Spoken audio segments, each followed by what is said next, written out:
Hindi nahiya mag-post ng benta. Kaya pag kami post si Doc, nire-repost ko lang nire-repost. No? So, Doc, tell us about your iFern journey. Diba? We started, we meaning the family, sir. We started Sino yung una? Sino yung una nag-join?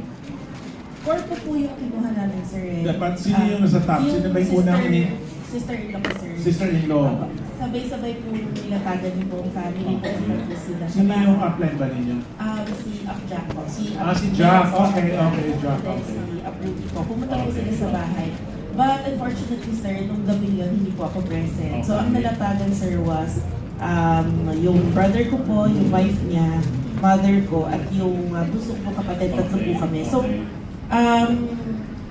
nung natapos daw po yung night na yun, sir, na hindi pa agad nag-sign up. So, pinag-isipan ng buong family. Pero, after a few days, sir, of thinking, kinontak po ng family sila Upja. Nag-commit, sir. Meron bang nag-lead sa family na, ang ganda to, sige, subukan na natin. Meron bang parang, tapos yung sinabi lang, sige, pagtulungan na natin yan. Meron bang una? Actually, sir, kaya po si mother ko po, yung direct upline po namin na si Upstar, yung latest na Millionaires Club member, sir. OJT po ni mami sa office. Tapos, naririnig po... OJT, doctor rin ba si mother? Hindi po, sa finance po. Finance, okay. So, staff po niya sa finance, si Upstar.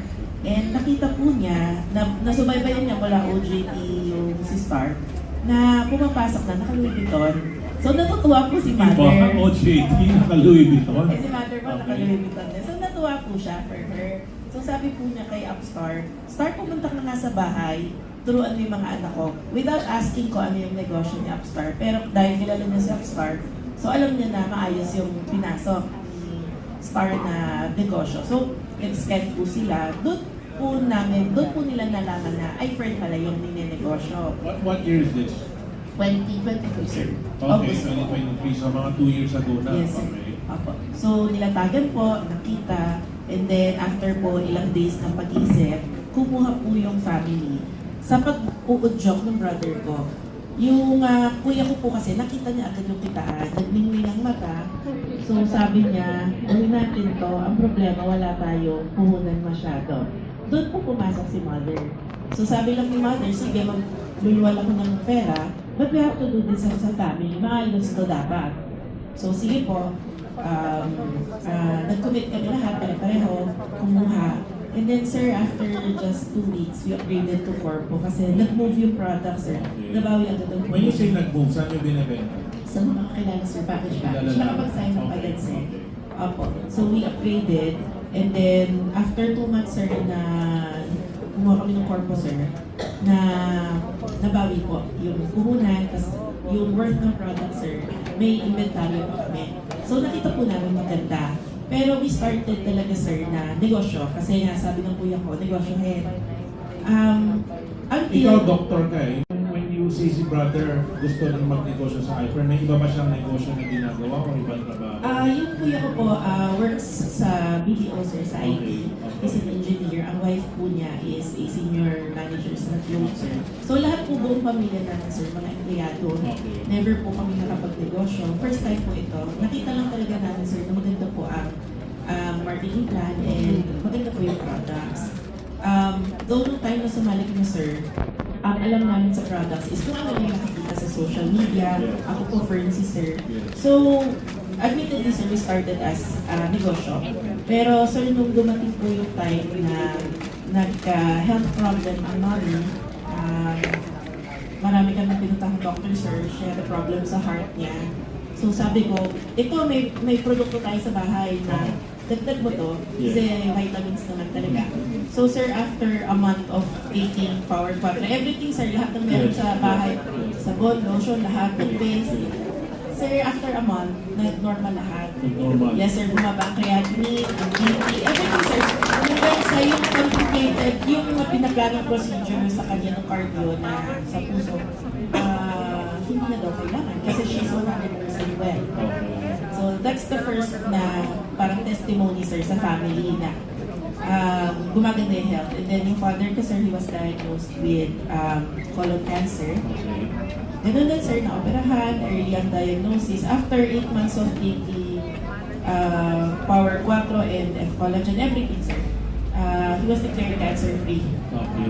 So anong year to yung kay father? 2024 and 2023 and 2024, sir. 2020 si mother, Yes, tapos sir. si father naman. 2024. So, yung kwento ni Doc, no, ito yung sinasabi, all things are connected. May nag-introduce, di ba, or napansin ni Mother, yun know, isipin mo, pati Louis Vuitton. Napansin ni Mother yung Louis Vuitton sa OJT niya.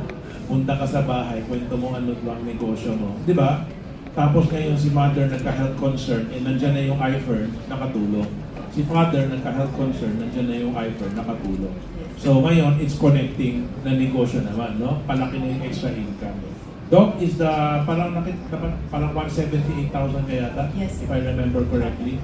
Is the 178,000 larger than your income as a doctor or hindi pa? Hindi pa, sir. Hindi pa. So ano to, mga dapat doblehin pa natin, triplehin pa natin. Para may goal lang ako na dapat magkano yung income ni Doc sa iFern para palunin yung pagiging doktor niya. Actually, sir, tama po yung sabi ni Abel na part-time lang muna kami. Yes, yes. Ako po yung last na member sa family na talagang tumodo. Yes. Nauna po sila, ini-invite po nila ako sa latag. Yes, yes. Pero as soon as matapos, sir, yung latag, I'll go back to po ano yung duties ko. Hanggang, I gave 10 years, sir, sa pagdodoktor. Okay, ilan years na? 10 taon na ngayon. So 10 years na to. Yeah, And you think you've hit, your goal as a doctor? Na-hit mo na ba yung highest level mo bilang doktor? No, sir. Yung pinasok ko kasi specialty, sir. Kumbaga sa aming mga doktor, matumal ko. Kasi emergency medicine, ang buhay ko lang, ER. Unlike other specialty, sir, na nag-opera, Magabang ka, gagawa ka ng kalamidad. So, Parang yung mga kumingita maganda sa ER, yung mga nasa TV series lang eh. yes, sir. Di ba? Pag kayo sa Amerika, parang walang tigil yung dating ng pasyente, di ba? Tapos may sasabog na bomba, may mag-aksidente sa highway, renta yung kotse, wala dito. Pag okay na yun, dinabago yun. So, sir, para sa akin, sir, sapat yung kinikita ko. Pero pag kinukumpara ko, sir, sa kita ng mother ko, ng kuya ko, ng kapatid ko, na hindi nila kailangan magpuyat. Yes. Nasa bahay sila, they spend time with the family. Yes. Ako, sir, 10 taon na akong walang Pasko. Kasi, 10 taon na akong may Pasko. Pero Umpisa na natin this year, wala akong Tapo. New Year. Kalimutan mo na yun. Opo. Kaya, sir, yung video, sir, na yung branch, nakarelate ako doon, sir, kasi simula July, sir, nag-porsigido na ako mag-iFern. Sabi ko, ito na po yung nakikita ko na hindi naman retirement, sir, pero ito po yung nakikita ko na gagawin ko. Kasi, sir, nakakatulong ako sa mga pasyente. Hindi ko kailangan hintayin magkasakit sila.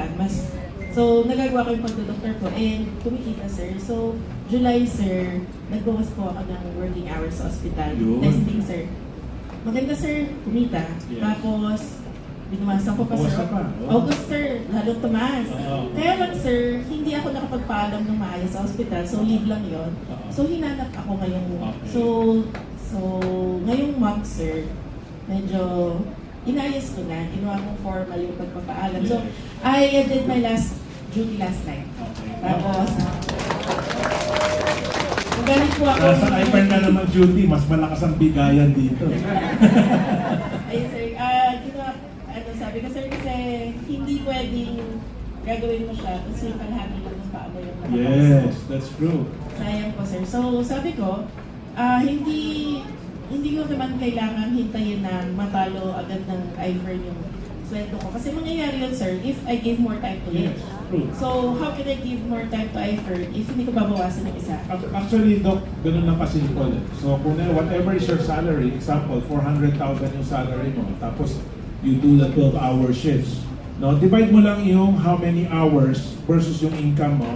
Tapos mag-divide ka rin sa iFern, how much time you give to iFern and magkano yung kinita mo. Makikita mo na kaagad na iba yung level ng per hour na income sa iFern, no? Versus kasi normal namin nakikita yan yung part-time ng iFern mas malaki pa dun sa sahod. Kaya pag sinabi ko mag-compute ka ng rate, hourly rate, talong-talo talaga.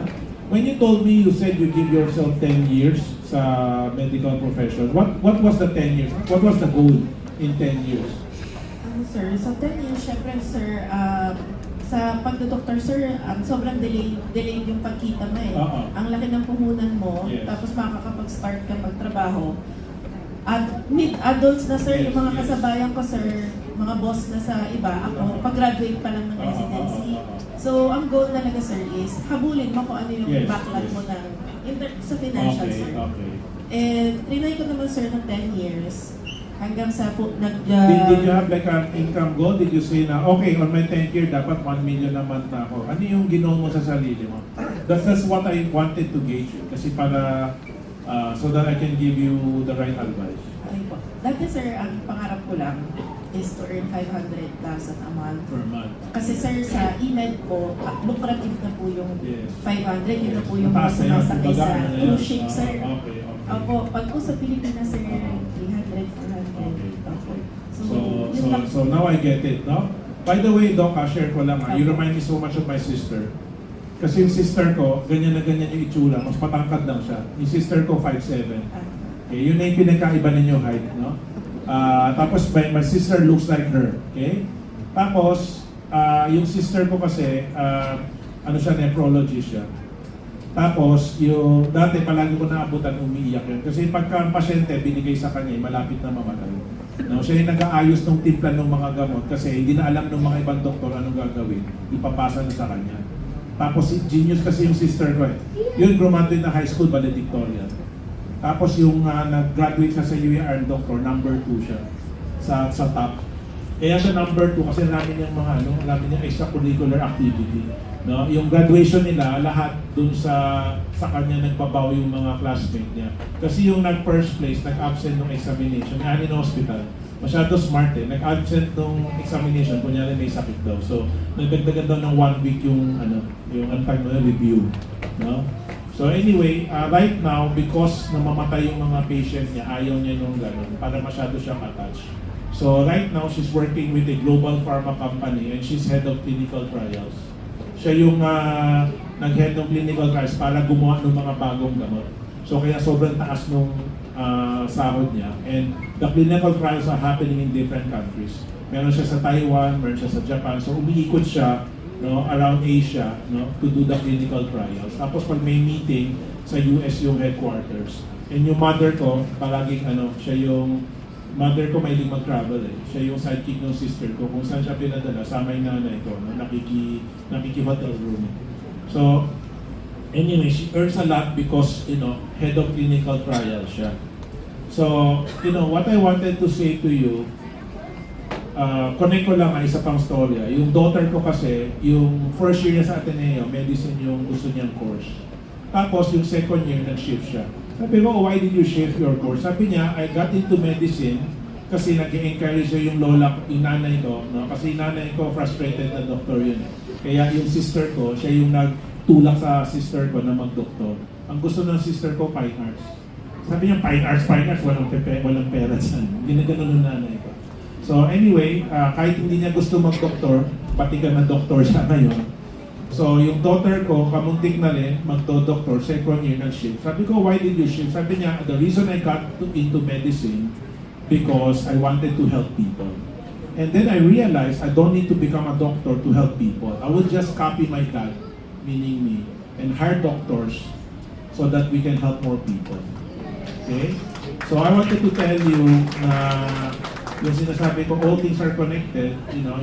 You have an income goal as a doctor, and you said you gave it 10 years, and now iFern was introduced to you, and I guarantee, yung income goal mo na 500,000, pag magtuloy-tuloy ka, 5 million, kaya mo yan dito. Lagpasan mo lahat ng classmate mo, pati lahat ng doktor na kakilala mo. Kasi, you've done a talk for us, right? I don't know if you have the time to read the comments. Sobrang daming magandang comment tungkol sa'yo, Doc. Sino yung nakapanood ng talk ni Doc? Sino yung dito yung mga nakapanood ng talk, yung mga nagtatas? Ang galing ni Doc, di ba? Ang galing ni Doc. So if you read the comments, pag nagpo-post ako, nagpapa-comment ako, di ba? Lahat doon, puro yung comment, ang ganda mo doon mag-explain, ang galing daw mag-explain, very clear, I really see a great future for you here. Okay? Kasi yung lamang ng doktor dito sa iFern is yung kung ano yung oras na haba na tinanim mo, di ba? ang haba, yung delayed gratification. Dito naman sa iFern, baliktad. Dahil doktor ka, ang bilis. Ang bilis ng kita. Lahat ng kumita ng mabilis dito sa iFern, doktor. Because gamit na gamit mo yung profession mo, kanino ka pa ba maniniwala tungkol sa gamot kundi sa doktor? Kanino ka pa maniniwala sa vitamina kundi sa doktor? Sino ba yung mga kakilala ng doktor, di kapwa doktor? Sino ba yung magaling magreseta ng product ng ng gamot at vitamina, di doktor? Sino yung kaya-kaya magbenta ng gamot at vitamina, di doktor? Gets mo? You haven't yet maximized your potential kasi nga, yung limited pa yung oras. So, you're on the right strategy. Magbawas ka ng magbawas ng oras. No? Doc, you have any question for me?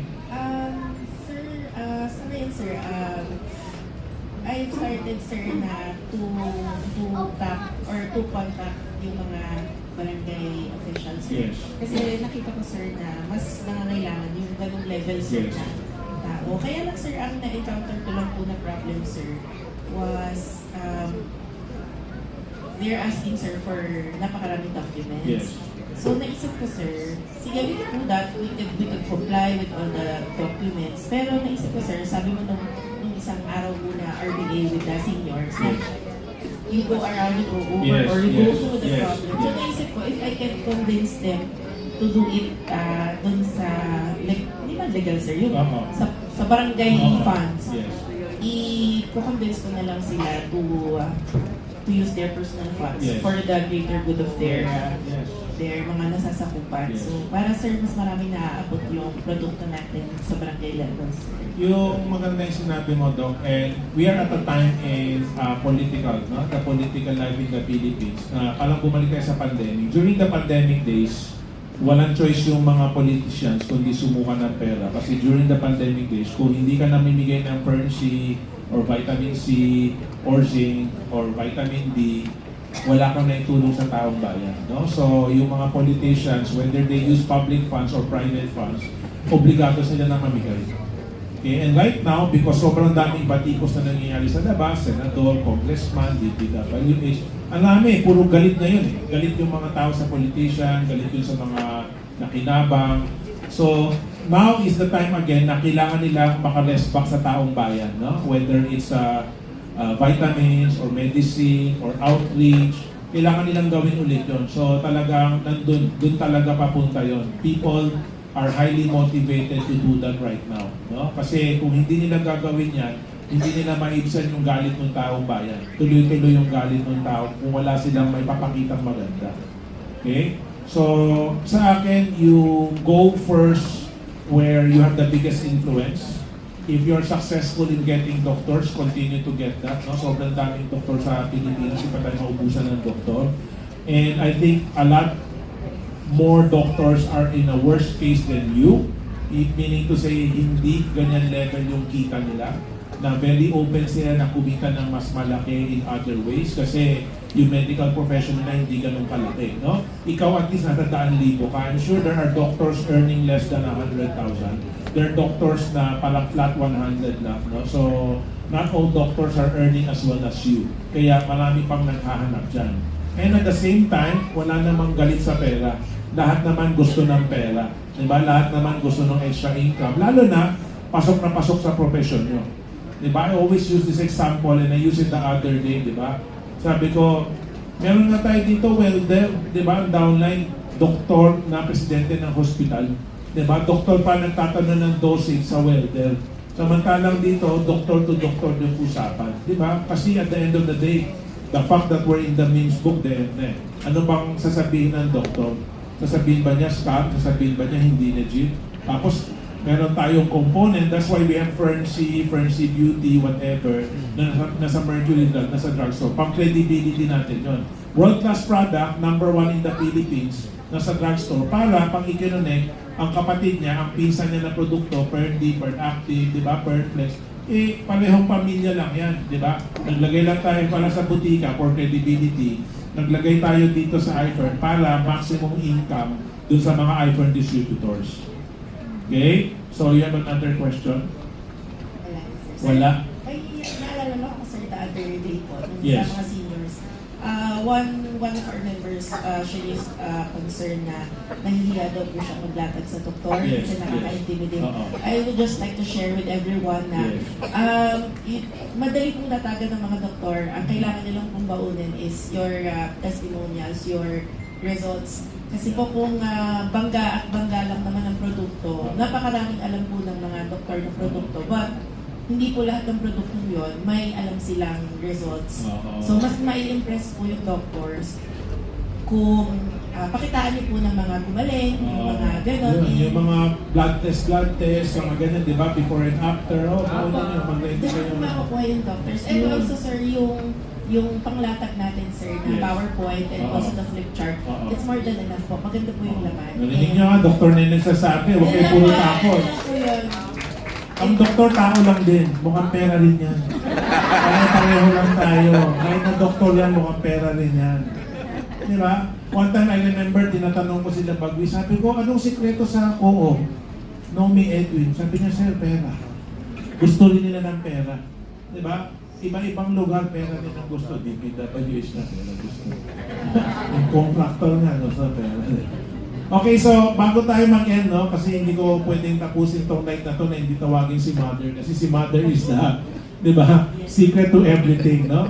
Siya yung nag-go signal, siya yung nag-invite para sa LB. Bako ka isang chair, saka isang microphone dito. Okay, so Mother, can we invite you to share the stage for a little bit? No? Para mabigay nyo rin yung 2 cents ninyo. Tingnan mo, mayor yung nagkukulang ng upuan. No? Okay. Yes. Okay. Ay, fantastic morning po. Yan. Okay. Po, alam mo kasali po. Yes, of course. Eh, lahat ng bukang bibig ni Doc, si Mother. Siyempre, dapat mapakinggan natin si Mother. So, you know what, sabi niya na sa finance daw kayo? What sort of finance do you do? Ano CFO? CFO. CFO po. I'm Okay, CFO. So, is this, can we know the name of the company or secret ba siya? Is Hindi it, naman po. baka BDO to o ano? Ang anak po na Okay, yung anak mo taga BDO, kayo po, China ba? Hindi po.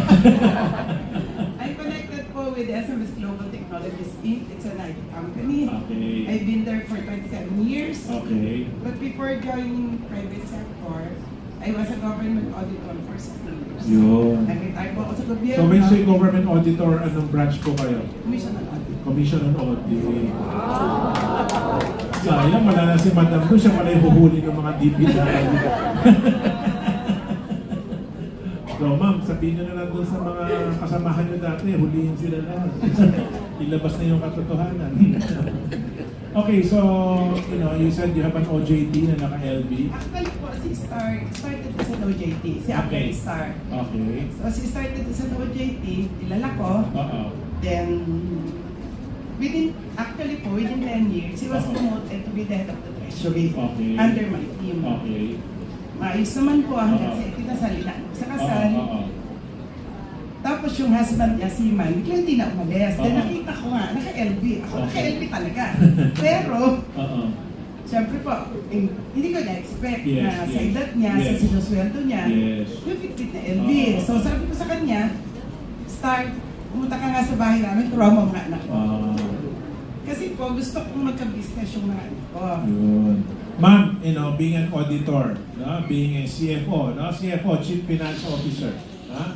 Parang why did you want yung mga anak ninyo na magkaroon ng negosyo? Bakit nagkaroon kayo ng ganun na mindset? Where did that mindset come from? Sir, kasi I was 64 then. Kasi Okay. I'm 66 na. Okay. So I was 64 then. So niisip ko, sir, ano to? Sige po, share ko yung totoo. Go. When my eldest son got married, that Uh-huh. was 8 or 10 years ago, I told them, kung gusto nyong humiwalay, Oo. or ang una ko palang sinabi is, kung gusto nyong dito tumira sa akin, Okay. okay naman dito kayo, wala kayong kabayaran, hindi, kuryente, whatever. Oo. As long as I'm working, Yes. akin. Yes. Pero kung sasabihin yung mami, gusto po namin magsarili, Yes. fine with me. Kung ano gusto niyo, it's your Oo. choice. Oo. So, ang sagot po nila, mami, dito na lang kami. Okay. O sige, dito kayo. Oo. So, pinakatawanan ko naman po, kasi maayos naman po yung trabaho ko, maayos naman yung sweldo ko. So, talaga po sa bahay, Oo. everything akin. Yes. aming mag-asawa. So sila po, may 3 anak. Ang anak po nila nag-aaral sa Ridley. Yes. At Wow. tuition ng 2 bata, medyo marami-rami, Oo, malaki. million. Yes po. So sabi ko, pagka po meron akong gusto sa mga apo ko, let's say, anak, i-enroll mo nga yan ang sa Milo Best. Oo. Anak, i-enroll mo nga sa dance class yung Oo. anak mo. Oo. Anak, iganon mo nga ito. Oo. Pagka po ako nagsabi, ako magbabayad. Okay. Hindi nila ako Ma'am, bibigyan. baka gusto niyo makampon. Maraming gusto magpapakita. Diba? So, sir, inisip ko po, kung hindi na ako working, bigla ako nag-worry. Yes. Though, hindi naman ako bibitawan ng office. Oo. Kasi nga, wala akong kapalit na CFO. Yes. So, kahit po ako yung consultant na position ko Yes, ngayon, yes. I'm still with them. Yes. Kaya lang po, nung 64 ako, naisip ko, kung hindi na ako magtatrabaho, magkano lang ang pension sa SSS? Mas isabihin mong may savings, Oo. uuubos Oo, ako, ubos, uuubos yun. oo, Tsaka, oo. sanay akong may pumapasok. Yes. Mas biglang wala nang papasok. Yes. Paano na lang? Yes, yes. Paano na lang, although masipag po yung mga anak ko, they're both working, magandang Yes. trabaho, pero yung bang naibibigay, na idadagdag ko sa kanila, Yes, yes. kaya. Oo. Sir, yaya pa lang po nila, mahigit 30,000 na, 3 anak, 3 yaya. Tama.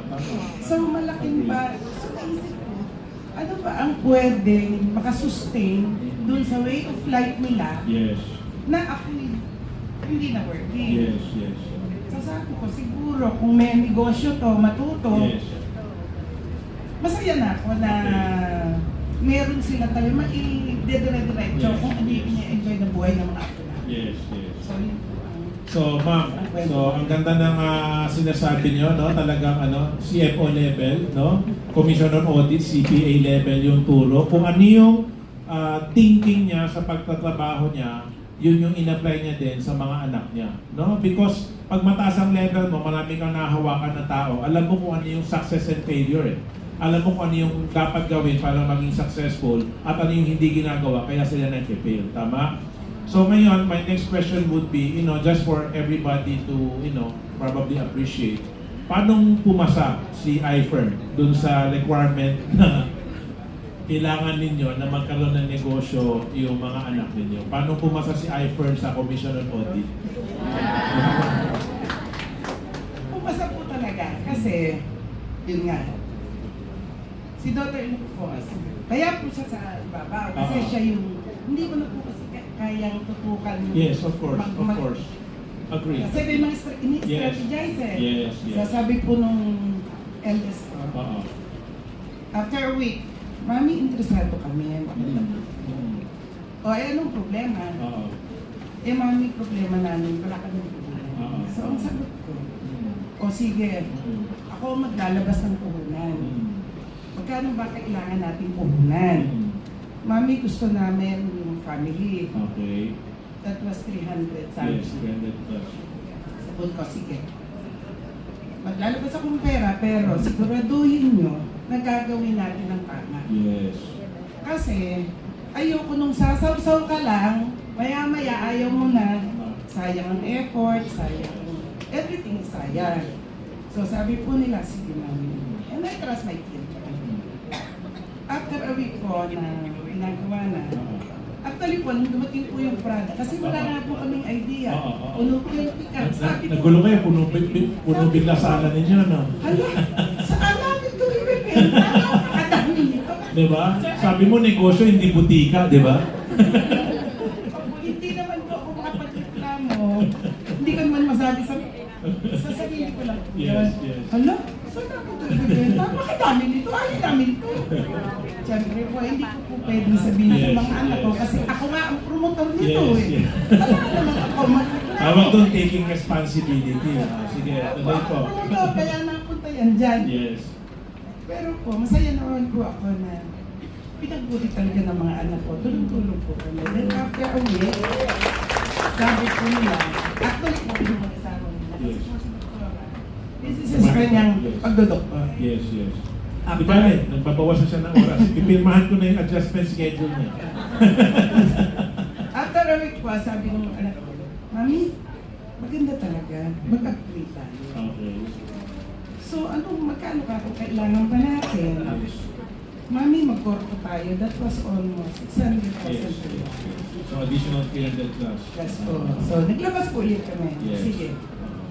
So di dumami na naman yung supot sa bahay. Mami na naman. Actually, ang storage area po namin, meron ni Doktora. Kasi siya po yung nasa baba. Kaya tawag doon pharmacy na. Hindi na po storage area tawag doon. Opo. Tawag na in-house pharmacy. Sa kanya po kwarto. Tapos, nung pong Kaya pala nagsisipag to, gusto niya maibalik yung kwarto niya kasi ngayon bumili yung kwarto niya. Sir, patuloy ko na wala akong malakaran. Kaya pala pinaigihan niya para may malakaran na siya ulit. So, we joined August, banda po October or November yata. Sabi ko, anak, kwentahin mo nga ba? Dito na, magkano na ba kinita natin dito? Yes. And I'm happy to say, nung pong bandang November yata, late October or O kung early may aircon dito, November, giniginaw si mother. Off yung aircon hindi na dito. talaga. Off yung aircon dito. Giniginaw si mother. Hindi siya ninenervyos, giniginaw siya. Sanay ito magsalita sa sa milyon na tao, si Epo to eh. Yes. So sabi ko po, anak, kwentahin nga natin. Magkano na ba kinita natin? Nakasambot na ba tayo? So nung pong pinuwenta nila, Mami, nasambot na natin yung almost 600,000 natin binitawan. Plus, ang inventory po namin noon is around 500,000. Wow. So may 600 na bumalik, may 500,000. Opo, at kasama po namin nag-iimbentaryo yung apo ko na 6 years old ngayon. Wow. Kaya po kabisado niyang iPhone. Chinese, family business. Opo. At saka po lahat ng members ng family. Kanina nga po, hindi na-share ko ni Doktora. Isa rin pong benefit namin nung pong mag-join kami. Yes. Yun pong youngest na anak ko, yung hindi po magka-baby. So 2 years na po yung alaga ng baby. Yes. So sabi ko po sa kanila, nasa Nubali sila. Anak, pumunta nga kayo rito. Kasi ang sabi, mayroon yung product na nakakabuntis. Yes, yes. So, siyempre, hindi po naman nila kayang tanggihan ng mami. Yes, yes. So, dumating. Pag-alis po nila, pinadala ko na yung power video at saka for iyata. Sabi ko, anak, inumin nyo yan. Vitamins lang naman yan, wala namang masama. Sir, after a month of taking, buntis po yung manila. Grabe, no? Lahat iPhone yung solution, no? Cancer, di ba? Sakit sa puso, gusto mabuntis, gusto kumapal yung bulsa, di ba? Actually po, pinapa-IVF na po yun ng COVID. Yes, Sabi million lang na po yun. ng bunso ko. Million yun, IBF. Yes po, sabi ng Oo. bunso ko, Mami, gusto ko natural anyway. Para po, Yes. my son was 32 then and my daughter-in-law was 30. Okay. So sabi ko, sige, kung ano gusto niyo, gawin mo. Kanina po kasama namin dito yung aking apo. So, Okay. 1.5 years na po Eh, yung di ba? iPhone, we change lives. Alam niyo na kung ba't yan yung logo natin. At yung pong aming apo na 1.5 years old na yun ay distributor. Boom. May accounting po siya. Yes. Now make sure all of the children in the family, yung from the newborn, basta Fernby, Patakan, bigyan pa rin ng product kasi para healthy sila, para malakas. Lahat po may account na sila din, bukod sa iniinom po nila. Kasi nga po, di yung mga bata pag pupunta sa school, nagkakasakit pag uwi. Yes. Kung anong gustong sakit, din sa bahay. Yes. So, binibigyan po ng Ferndy Plus. Lahat po sila may account na, including all the yaya sa bahay na. Boom. Huwag na sila mag-resign kasi may account na sila. dito Lima sa po iPhone. yung aming itinungka na kasama namin sa Okay. So, ma'am, anything else that you want to share before we call it a night? No? Marami tayong natutunan sa kanila, no? Very inspiring kasi, some people, no, yung mga naninila sa networking industry, ay, naku po, ang mga sumasali naman sa networking is scammer, mga tamad, yung mga hindi makahanap ng trabaho, yung mga natanggal sa trabaho, no? So, yun yung panila nila. At least today, we have a doctor, no, na ang nanay, CFO, tama? Tapos yung mga kapatid, mga anak, lahat successful. And they have not just health testimony, but the financial testimony also, no? So, thank you very much, no, sa pagtiwala, no, at pagpangkilik at paggawa niyo ng iFirm business because you serve as a great example to the other people, no? Maraming kulang-kulang dyan sa labas, pero ang aming opinion, hindi naman tama yung opinion. At least dito, we have a highly educated people, successful people, a successful family, but still trusting, the iFirm system and trusting the iFirm business. Okay, thank you po. You have anything more to say? ma'am? Wala na po. Maraming po salamat. Thank you. Picture po tayo. Kasama picture with Doc sa mga